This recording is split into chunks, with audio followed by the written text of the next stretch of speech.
संत शिरोमणि आचार्य श्री विद्यासागर जी महाराज ने बुंदेलखंड को हीरे की खान सिद्ध किया है।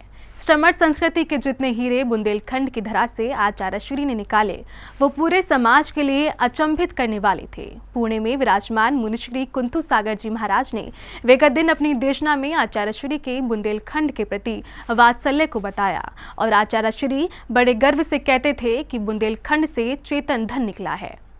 आचार्य श्री के इशारों से, उनके हाव भाव से समझ में आ जाता था आचार्य श्री इस बारे में कुछ ना कुछ बोलेंगे जरूर। जब आचार्य श्री भगवान के पास मंच मतलब माइक दिया गया, उन्होंने प्रवचन प्रारंभ में किया, तो उस समय आचार्य श्री ने कहा, सुनो संचालक महोदय, आप अभी हंसी हंसी में बोल रहे थे ना कि बुंदेलखंड वाले बड़े कंजूस हैं। तो आचार्य श्री ने कहा, बिल्कुल कंजूस नहीं, ये महान दानी है। हम लोगों की तरफ इशारा करके कहा, देखो इतना बड़ा चेतन धन बुंदेलखंड से निकला है।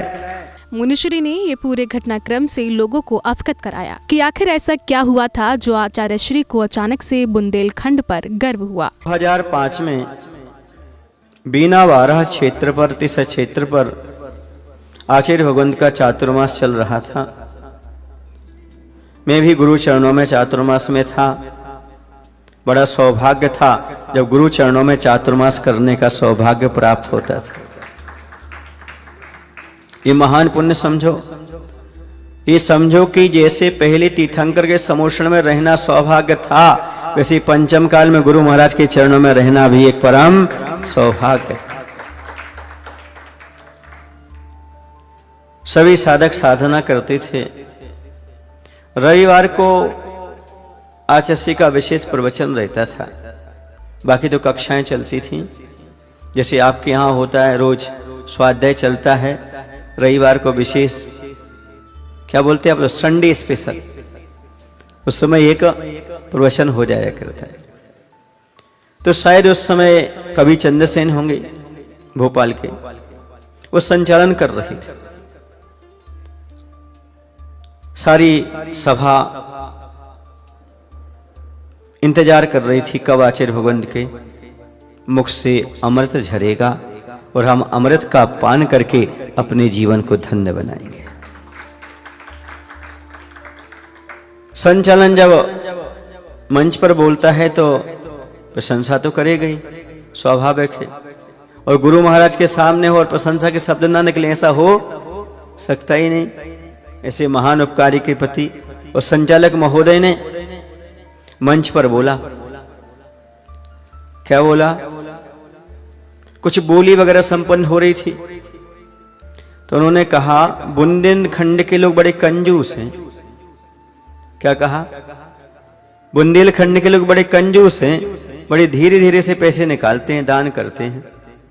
उस समय आचार्य ने मुस्कुरा दिया। संचालक महोदय को जवाब देते हुए मुनिश्री ने बताया कि आचार्य श्री को गर्व था कि सबसे ज्यादा स्टमर संस्कृति के रक्षक बुंदेलखंड की धरा से निकले। संघ के सबसे ज्यादा रत्नत्रयधारी बुंदेलखंड की धरा से ही हैं और सबसे बड़ा उनका धन यही थे। रत्नत्रयधारी मुनि महाराज सबसे ज्यादा संघ में हैं तो बुंदेलखंड की माटी से ही। ये सारा चेतन धन है। हम लोगों को सारा करके हम लोगों को ऐसा लगा, धन्य गुरु महाराज जो हम लोगों को अपनी दौलत मान करके चलते हैं, संयम को दौलत मान करके चलते हैं। संयम ही सबसे बड़ी दौलत है, रत्नात्रय ही सबसे बड़ी दौलत है, और सबसे बड़ा धन तो वही है, सबसे बड़े धनी तो वही है। मुनिवर बोले कि कोयले की खदान से भी हीरे निकालने वाले स्वयं आचार्य श्री विद्यासागर जी महाराज थे। ऐसे चेतन धन आचार्य भगवंत ने निकाला। कोयले की खदान में भी हीरा निकालने वाले कोई रहे हैं तो आचार्य भगवंत विद्यासागर जी महाराज रहे। ये सब प्रभावना हो रही है बुंदेलखंड में। फिर बाद में कहते प्रभावना क्या? ये भगवान की प्रभावना है, ये भगवान का मार्ग है। दिगंबर मुद्रा ये भगवान का मार्ग है, वीतरागता ये भगवान का मार्ग है। फिर मैं बाद में बोले भगवान का मार्ग क्या कहूं, इन्हें होनहार भगवान का मार्ग है। ये होनहार भगवान की प्रभावना हो रही है। ये सुनकर के बड़ा अच्छा लगा, गदगद भाव हुआ। सभी लोगों ने कहा, धन्य आचार्य भगवंत, यहाँ चल रही है धन की बोलियां और उनकी दृष्टि कहाँ है? चेतन धन पर। लोग यहाँ रत्नों की बात कर रहे हैं, आचार्य भगवंत रत्नात्रय की बात कर रहे हैं। ये है अपने आप में एक आचार्य भगवंत की विशेषता।